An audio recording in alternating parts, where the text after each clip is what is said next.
Day 1, 12:01 a.m. local, 53,000 feet above Boryspil, Ukraine.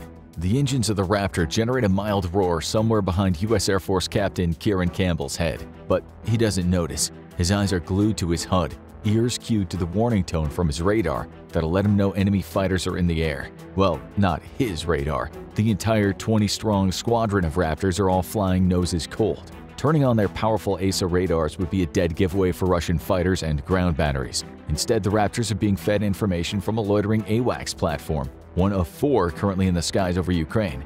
This lets them remain stealthy until the last possible moment. The AWACS are a high-priority target to defend, and Captain Campbell's concerned about Russia's Su-57 Felon fleet. Intel's confident the Russians only have 5 that can be put into battle. The Russian plane is stealth light, but could still get more than close enough to pop a missile or 2 at the AWACS before being detected. Campbell expected the Felon to be in the skies tonight. Russia had 3 months advance warning of what was coming. Now the U.S. Air Force was laying the hammer down, and it was his job to keep the bombers and the 4th-gen fighters safe long enough for them to do their job.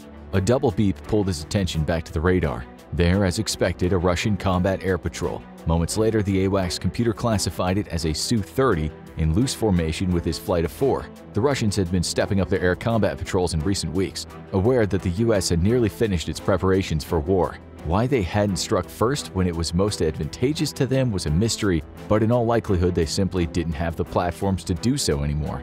Besides, U.S. Air Forces had used Poland as a staging area. An attack on Polish soil would trigger NATO's Article 5, and Poland was literally looking for an excuse to fight some Russians. Range 237 miles and closing. Not quickly, though. The first time the AWACS had taken to the sky in a 4-ship formation was 5 weeks ago, and Russia had immediately scrambled their air defense assets, as if the U.S. would be so stupid as to broadcast the start of its attack like that. Still, they scrambled their full air defense contingent on the 2nd, 3rd, and 4th nights too. On the 5th, they merely added 2 extra caps to the Eastern Front. It had been awfully nice of the Russians to rehearse their response to an attack so publicly. Captain Campbell looked at the digital clock display.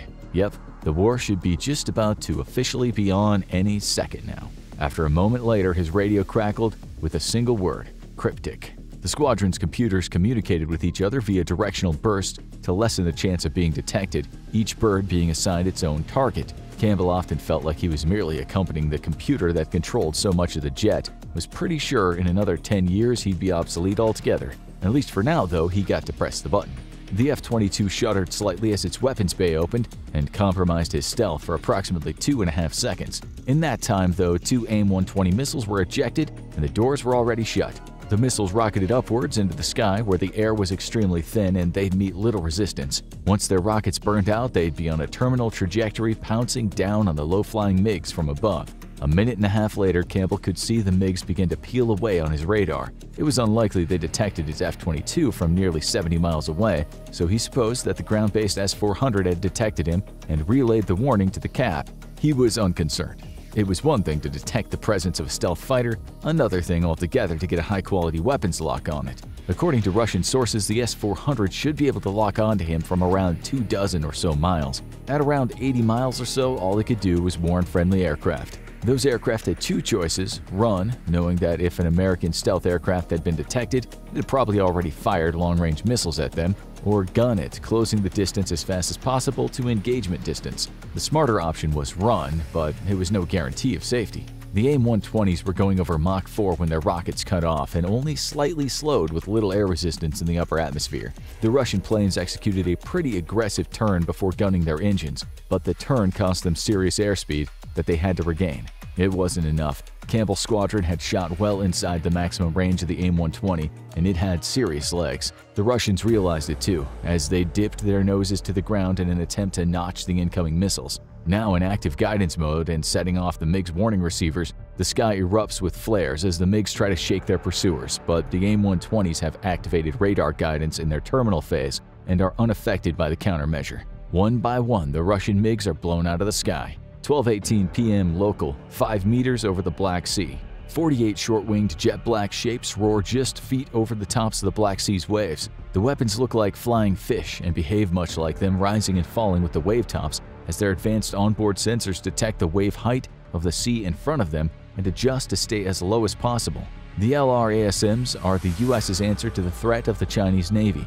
The explosive growth of the Chinese Navy and its technological advancement had made it clear that the Cold War ship-killing mainstay of the U.S. Navy, the Harpoon missile, was no longer a deterrent. The LRASM was the future, and the future was screaming toward the Russian Black Sea Fleet, bringing 48 1,000-pound blast fragmentation warheads with it. The missiles have been under the radar of the lead Russian picket, the guided missile frigate Ladny, for most of their journey, using the curvature of the Earth to their advantage. However, as they near the targets, the missiles are brought into full exposure of the searching radar beams. Their stealthy construction and use of stealth materials, however, buys them the time to get closer. Aboard the Ladny, a Russian radar technician is picking up faint returns of something. He immediately shouts in alarm. The returns are growing in intensity and approaching very rapidly. The air defense computer immediately turns its high-frequency radars in the direction of the incoming missiles, but the track isn't good enough for a weapons lock yet. The Russian sailor sits helpless, looking at his screen, and knowing that every second the missiles draw closer, the less time the fleet's defenses will have to engage them. He's been told not to fear American weapons when he first joined the Navy. They were all propaganda and hype. But seeing what had happened to the Army on the wrong side of the American smart weapons donated to Ukraine had given him doubts, serious doubts. Without human input, the volley of 9 M311 missiles scream out of their launch cells, traveling at supersonic speeds. The merge velocity between the air defense missiles and the lead LRASM is several times the speed of sound, too fast for the Russian computer. Air defense missiles scream past the lead LRASM, but the last missile in the volley finds its target. One LRASM is disintegrated in mid-flight. 47 more are mere seconds behind. The other ships of the fleet now fire on the incoming missile volley. Working together via data link, the accuracy against the speedy, stealthy American missiles doesn't improve much. But volume increases the odds, and over 100 air defense missiles have been fired in 90 seconds. 15 more of the $4 million American missiles are destroyed. Inside the Ladny, the crew nearest the CIWS station endures the teeth-rattling roar of the 30mm cannons. The tracers make it look like streams of liquid fire are reaching out into the dark.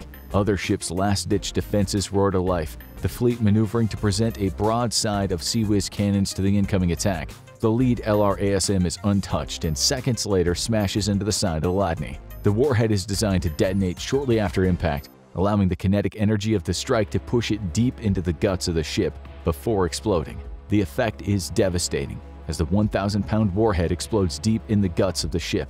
2 seconds before impact, the ship's CIWS saves it from a second LRASM. It doesn't have the time to stop the third. The data-sharing missiles use their AI to maximize damage to the enemy ship and deconflict targets. With the first missile having successfully penetrated into the belly of the ship, the third missile redirects slightly. Its artificial intelligence uses its infrared imager to verify the ship in front of it as the Ladny from an image database. With the ship's identity confirmed, the AI redirects the missile to strike on the bridge of the ship. The damage is catastrophic and the Ladny is put out of action to sink the next day. Tracer fire from CIWS, even from manned machine guns, lights up the skies. More LRASMs go down. Even more don't, however. The stealthy missiles speak to each other, deconflicting targets and ensuring that the missiles aren't wasted or destroyed on disabled ships. The sound of 1,000-pound warheads ripping steel apart fills the air. 250 miles away, the F-18 attack wave launched from a U.S. carrier off the coast of Greece is well on its way back home. Most of the superbugs have been outfitted with LRASMs in the anti-ship role. Those flying air cover for their partners sigh as they cruise back to the carrier. The extended range of these new weapons means there'll be no chance to shoot down MiGs tonight. Day 3. 0236 hours, local, east bank of the Dnipro River, Nova Kakhovka. Blyet! Vikenty threw himself to the floor of his trench at the telltale high-pitched shriek of incoming ordnance. He'd been out of his trench pissing a moment ago, and now his pants were around his ankles, mostly covered in piss. Better than being clean and dead, though. The high-pitched shriek was accompanied by several more, and then a series of strange popping noises all in rapid succession. Vikenty nearly fainted as he felt the soft impact of many small things against his body and held his breath waiting for the end. 5 seconds later, though, nothing happened. A full minute later, Vikenty finally found the courage to lift his head up from the floor of the trench to discover it filled with paper. It was paper, but Vikenty couldn't read it in the darkness. Instead, he pulled his pants up and kept crouched in his trench, a handful of the papers in one of his hands. 5 minutes later, there was no further sound of incoming fire, and somebody shouted all clear.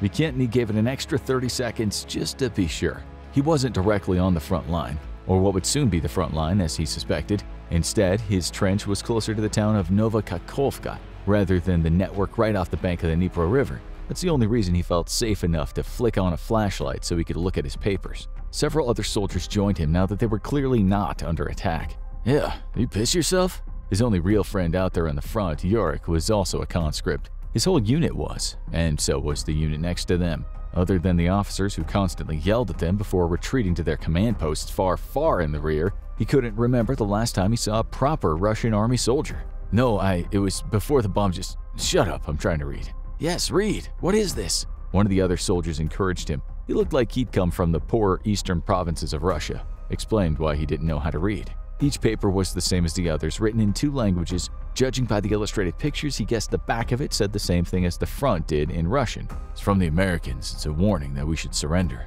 "Pizdets! They think we'll surrender just because they ask?" One of the soldiers spit on the ground. "No, the paper says we should surrender to save our own lives. In 24 hours, they'll use precision weapons on this position." He showed the paper to the huddled soldiers, pointing at one of the illustrations which clearly showed a bomb on an arced trajectory that put it directly inside of a trench and above the head of a soldier hiding inside it. Yurik laughed, crumpled up the paper that he was holding, and tossed it out of the trench. "What a joke! They expect to scare us into surrendering with papers? You fool, you don't know history, do you? They did the same in Iraq the first time, but nobody really knew about precision bombs. They dropped leaflets right on the heads of the Iraqis warning them to surrender. A day later, they destroyed everything left behind." The group went silent for a moment. Some of the soldiers looked at the leaflets again with their own flashlights, reading them carefully to themselves. "It's just propaganda." Yurik didn't sound very confident. "Look around you. Look at the trench, covered in paper now." Vikentny was right. Whatever the Americans had used to deliver their message had dropped it literally on top of their heads. There was silence once more amongst the conscripted soldiers. The paper also has instructions on how to surrender to American or Ukrainian troops. There was even more silence after that. Then one of the conscripts spoke up. "Impossible. Comrade Colonel warned us anyone seeking to surrender would be shot." "Yeah, besides, there's an entire defense works in front of us and a river between us and them." The group was silent again. Vikentny cleared his throat. "Maybe it's better odds out there than sitting in here." He was speaking treason, but he could see from the faces around him everyone else was thinking it too. "What if we ask Comrade Colonel to move positions? The Americans know where we are. We should change our defenses." Vikentny shook his head at Yurik. "You think Comrade Colonel will listen? And you think the Americans won't just find new positions anyway?" He was pretty sure about the first part, but not about the second part. He knew, as did pretty much every Russian soldier now, that the US had been sharing intelligence with Ukraine on Russian movements and positions, but that was from a distance and before it officially joined the war. Who knew what capabilities they'd had now that they were in the war itself? It's just been a matter of great discussion as it became clearer and clearer that the US was joining the war. Most of the conscripts attributed nearly godlike capabilities to the American forces. Others, usually those who hadn't yet been on the receiving end of precision weapons donated to the Ukrainians, scoffed and claimed it was all propaganda. As if to punctuate the group's fear, a series of distant explosions rang out. He wasn't sure, but Vikentny believed they came from the direction of forward air defenses. If their air defenses couldn't even protect themselves from American missiles and aircraft, what hope did they have? "Listen, it'll be light in 3 hours. I say we wait until nightfall tomorrow." Vikentny outlined a rough plan. 3 of the 5 conscripts would follow him the next night into the pitch black of the Ukrainian countryside. 2 would remain. They would be dead 24 hours later. Day 8, 1548 hours local, Donetsk front. Air defense radar registered the attack as a flock of birds. As they neared, though, it became obvious these weren't any ordinary birds. Point air defenses lit up the sky with tracer fire, but the expensive S-400, capable of intercepting even ballistic missiles, could do nothing to stop the attack. Machine gun and cannon fire strafed the sky, blowing Switchblade 600 drones to pieces. But even the radar-guided fire wasn't enough to stop the drone swarm attack. Armed with a warhead capable of defeating armored vehicles, the unarmored missile batteries and their support communications and radar equipment were no match. 2 bulk SAM systems took 2 direct hits from 2 separate drones. Only the Tor batteries had any real effect on the drone swarm, but they too were easily overwhelmed. At the cost of 38 drones, an entire link in the Russian air defense network had been taken offline. The attack is part of the U.S. Air Force's and Navy's continued effort to degrade enemy air defenses. The dense network of ground-based air defenses, backed up by fighter support, has made it difficult to operate directly over the front line. But the United States concentrates its SEAD capabilities to punch a hole across a 50-mile front. 38 miles from the destroyed S-400 site, Russian soldiers begin firing up at the sky with wild abandon. Desperate machine gun fire reaches up to the swarm of drones quickly moving over their position. Some are taken down, most aren't. The drones pitch their noses down, and begin plummeting into the trenches below. The smaller Switchblade 300s carry a much lighter warhead meant to take out personnel, but evading them in the trenches is impossible. The blast fragmentation warheads kill few but seriously injure many more. Hot on the heels of the drone swarm is the distinctive chopping sound of approaching helicopters. Flying low to the ground, the incoming American Apaches suddenly pop up to gain altitude. The drones have thrown the Russians into disarray. Only 2 Russian Verba man-portable air defense missiles are fired up to the Apaches. One is defeated by countermeasures, the other scores a direct hit on an American Apache, throwing the chopper into an uncontrolled and deadly spin. The other Apaches immediately, however, pounce on the position of the Russian shooters, disgorging rocket and cannon fire, obliterating the firing positions. Other Apaches provide top cover on the lookout for more man-pads. As soon as one is spotted, the Apache dives down into it, disrupting the shooter with cannon and rocket fire, if not killing them outright. The remaining Apaches strafe the Russian trenches. Desperate Russians fire back at the Apaches, but the machines aren't just fast and agile, they're tough. A Russian opens his machine gun on an Apache strafing a nearby trench, only to have the bullets bounce off the armored canopy. The self-sealing capabilities of the fuel tank plug any holes, and redundant hydraulics limit the damage inflicted on the body of the chopper itself. Now angry, the Apache spins on its axis faster than the Russian expected it to. A short burst of cannon fire obliterates him and his weapon. Another Apache is taken down by a man-pad, only for the shooter himself to be blasted into chunks by its vengeful brethren. For Russians still huddling in their trenches, the ground begins to quake under the approaching mass of American armor. 2 M1150 assault breacher vehicles lead 2 columns of American Abrams and Bradley infantry fighting vehicles. The assault element fans out and begins to put long-range fire on the trenches. Meanwhile, the M1150s fire their linear demolition charge system, a 100-yard line charge that lands on the ground and after a moment detonates. The explosion is powerful enough to set off most mines. The M1150s also drop their 4.6-meter plows into the dirt and gun the engines. The 1,500 horsepower engine and chassis are the exact same as those made for the M1 Abrams, and the vehicle is quickly chewing several feet into the dirt. Mines not exploded by the line charges are harmlessly detonated by the plow. Engineers are quick to mark off the entrance to the cleared lane as an element of tanks and IFVs pour in behind them. The rest remain to continue putting long-range fire on enemy trenches a few hundred yards away. The threat of anti-tank missiles and guns is mitigated by the prowling Apaches, which routinely pounce from above on the trenches. Miles away, another flight of Apaches lay waste to an artillery position. With the S-400 node offline, Russia can only respond with fighter jets. However, as multiple air defense units are vectored in on the helicopters, they're swatted out of the sky by lurking F-35s. The F-35s still enjoy the cover of AWACS aircraft, which Russia has been unable to effectively threaten this whole time. This lets them remain nose cold and not give away their location. With the artillery and enemy front suppressed, the threat to the armor assault is greatly mitigated but not entirely negated. Several anti-tank missiles are fired from the trenches, 4 of which find their marks. 1 is defeated by an Abrams trophy system, the other 2 strike home. 1 strikes toward the front of the vehicle though, killing the driver and immobilizing the tank. The other takes a direct hit on the turret and is destroyed. The 4th missile strikes the lead assault breacher vehicle, which sputters to a stop. A backup vehicle immediately moves into position and shoves the destroyed vehicle to the side. With the use of more line charges and their plows, the assault element manages to breach the Russian minefields, at which point American armor rushes out of the cleared lanes to immediately flank or simply overrun the Russian trenches. The Apaches still prowl overhead, and far in the distance a column of Russian armor moving to reinforce the breach is engaged by long-range precision Excalibur artillery rounds and guided rockets from the MLRS batteries. Russian soldiers surrender en masse under the combined arms onslaught, or put up futile resistance that only ends in one way. The few armored vehicles that survive the Apaches above are easy prey for the Abrams, equipped with better fire control computers and sensors. The networked capability of the American forces gives the assault unparalleled situational awareness. Trench by trench, dismounted infantry clear the Russians from their positions and protect the tanks from ATGM threats. The Russians are a depleted force, having long ago spent the best part of its military and supplies against the Ukrainian defense. It's like seeing armies from 2 different centuries meeting on the battlefield. The assault force punches into the rear of the Russian defenses and then dovetails into 2 elements. One goes north while the other goes south. Both will take advantage of their superb mobility to continue pressing the assault. only this time straight into the rear of neighboring Russian defenses. More mine-clearing engineers soon arrived to add additional safe lanes of travel, through which hundreds of Ukrainian vehicles and infantry begin to pour. American technology and firepower kicked in the door, but it's a Ukrainian spear that punches nearly 100 kilometers into the heart of Russian-occupied territory. Day 15, 2214 local hours, 2 miles west of Kherson.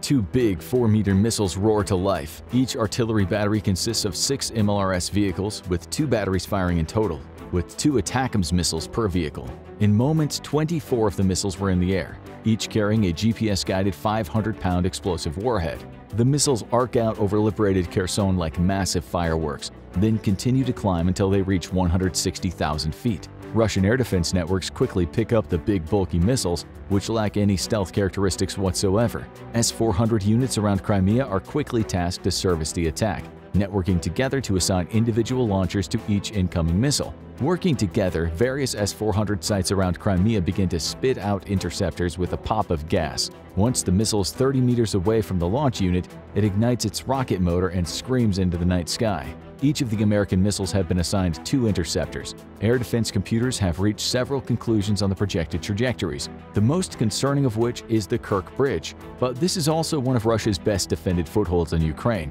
and the S-400 interceptors make easy work of the non-stealthy American missiles. Not a single one survives. Day 18, 0154 local, 48,000 feet above the Black Sea.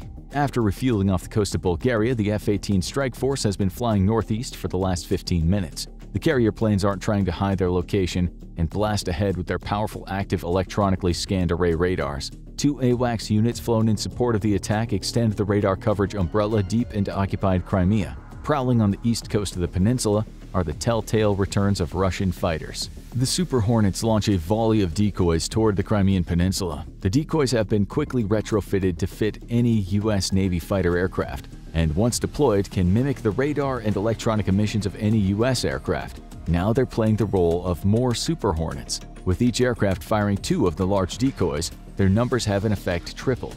The Russian air defense network immediately begins tasking interceptors to the incoming air attack. The S-400 missiles roar off their launch platforms and into the air. The Crimean Peninsula is lit from above by the glare of dozens of rockets all screaming out toward the Black Sea. Russian caps are vectored in toward the approaching F-18s. Odds are the Americans are also attacking using their stealth aircraft, either F-35s or F-22s. The S-400 radars, however, have yet to detect any stealth aircraft, and the Russian pilots don't have much of a choice either way. At least there's a sizable number of F-18s, and both sides' missiles can lock onto each other's non-stealthy 4th-gen fighters at approximately the same distance. The Americans have indeed sent their F-35s to support the F-18s. Until now, they've just been hiding amongst the Super Hornets, their stealth enhanced by the obvious noise of the 4th-gen jets. Hiding amongst older planes allows them to remain undetected, and now they sprint forward ahead of the F-18s. Volleys of AIM-120s fill the sky as the Super Hornets dive for the deck to evade the incoming S-400 interceptors. Most of the interceptors target decoys, however, and the non-evasive decoys are blown out of the sky. Shortly after, AIM-120s pounce on the incoming Russian fighters, forcing them to break off their supersonic sprints or be blown to pieces. The intense air battle has provided cover for 2 more pieces on the chessboard. From the direction of Kherson, Ukrainian MiG-29s and Su-27s pop up from treetop height, exposing themselves to S-400 radar. However, a volley of Magnum calls over the radio heralds the deployment of a volley of high-speed anti-radiation missiles. The Russians realize what's happening and quickly power down their radar, allowing the Ukrainian aircraft to break off without being fired on. But the HARM missiles don't just ride radio wave beams back to their target, they can memorize the direction of incoming radar energy and find the source with great accuracy. The Russians are forced to power down their air defense radars across west and south of Crimea, but the HARMs still manage to find multiple radar sets, destroying them. The rest miss their targets and self-destruct in flight. A B-2 aircraft equipped with high-speed ground attack missiles has used the chaos inflicted by the decoys and HARM attack to slip near the peninsula. Its weapon bays open and 16 large missiles drop out of the rotating magazines in quick succession. The Joint Air-to-Surface Standoff missiles fire their rocket motors and rip toward their target. As air defense radars power back on, the B-2 is detected, but it's too far away to be targeted. Russian fighters who might have been able to close the distance and value the high-priority target have been destroyed or chased off by the F-35s, giving the subsonic stealth bomber plenty of time to fly to safety. Short-range air defense batteries come to life at the western edge of the Kirk Bridge as a volley of fire and missiles rise up to intercept the attack. However, the deployment via B-2 has allowed the missiles to be detected with a far lesser engagement range than air defense would normally have against non-stealthy missiles. Incoming fire downs the first 6 missiles. A second volley smacks another 5 missiles out of the sky. Now radar-guided cannon fire blasts the night sky, taking out another missile. 4, however, survive and each deliver a 1,000-pound warhead straight into the structural supports on the infamous Kirk Bridge. The all-important rail segment collapses under its own weight, while the motor vehicle section only partially collapses. However, with the motorway dangerously leaning down into the waves below, it won't be used by vehicle traffic for weeks if the Russians get a chance to fix it at all.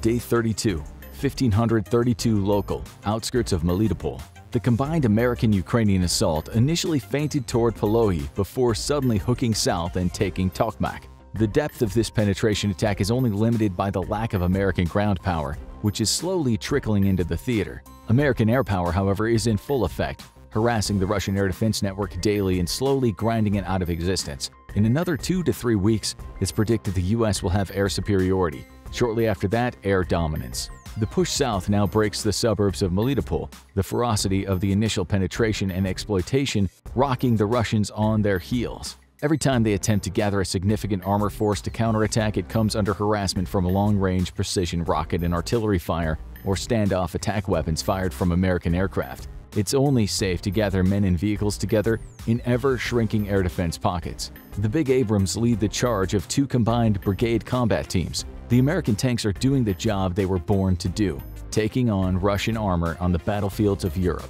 Thankfully for all involved, the battlefields so far remain non-nuclear. The President of the United States has made it clear that this is an operation to liberate Ukraine, not take Russian territory. Any nuclear provocation will immediately be met in kind. Russia's problems are compounding by the day. U.S. doctrine utilizes deep strikes with standoff weapons and stealth platforms to harass and interrupt the enemy's rear assets. Special forces launch raids against priority targets, everything from air defense sites to supply nodes. The U.S. Army's air cavalry is taking significant losses, and its use has had to be heavily curtailed, but the U.S. Air Force picks up the slack, even if they can't quite match the speed of close air support that an attack helicopter can offer. Russian morale, already weak when fighting against under-equipped Ukrainian forces, is now in crisis mode. The widespread use of overwhelming numbers of precision weapons, combined with the shock and awe of U.S. combined arms operations, is leading to collapses across wide stretches of the front. Many conscripts are starting to take their chances of being shot in retreat by their own forces rather than stand and fight against the combined U.S.-Ukrainian offensive. What the Russians don't know is that the U.S. has gone all in on the initial assault, and soon it'll take weeks to replenish its stockpile of advanced weaponry from reserves. However, the Kirk Bridge has been destroyed, and now the thrust into Melitopol threatens to cut off the Crimean Peninsula from Russia. This will be a strategic disaster for the Russian armed forces, for whom retreat from the peninsula is already too late. An amphibious assault is impossible given that Turkey has refused to allow any U.S. ships to enter the Black Sea itself. This will allow Russia to concentrate its defenses in the north of the peninsula, where its artillery can cover the narrow approaches from the mainland with overwhelming firepower. However, the U.S. advantage in precision long-range strike capabilities means that Russia's trump card, its overwhelming numbers of artillery, matters less and less each day. Shell starvation is also quickly becoming a major issue, especially as resupply is now only possible via small boats. Now go check out deadliest weapons U.S. is sending to Ukraine, or click this other video instead.